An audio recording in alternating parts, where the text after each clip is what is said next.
नेहमीप्रमाणे आपल्या आप्पाच्या ढाब्याची सुरुवात चहाने झाली. 8 कप चहा कस्टमर बाहेर बसलेले त्यांना नेऊन दिला. हॉटेलमध्ये बिसलरीचं पाणी संपलेलं. मग बिसलरीवाल्याला कॉल केला. मग 2 तासांनी बिसलरीवाला पाण्याचा टॅम्प घेऊन आला. मग त्याच्याकडून मोठ्या बॉटल 10 बॉक्स घेऊन ठेवले. त्यानंतर शाळेतल्या 2 मुली आलेल्या, त्यांना चॉकलेटी दिल्या. मग रुद्रांशच्या पप्पांनी बाहेर टेबल ठेवलेले ते आतमध्ये घेऊन ठेवत होते. तेवढ्यात रुद्रांश झोपेतून उठलेला, तर मग त्यांनी त्याला उचलून घेतला. मग म्हणलं जरा शेतात जाऊन यावा, त्यासाठी टोपलं घेऊन शेतात आले. टोमॅटोला चांगले टोमॅटो पिकलेले. मग मी टोमॅटो तोडले. मस्त लाल झालेली पिकलेली 7-8 टोमॅटो भेटले.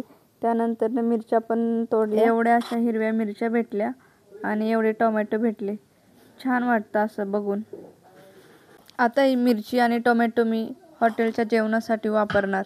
त्यानंतर 2-3 मुली व्हेज राईस खायला आलेल्या, त्यांना राईस बनवून दिला.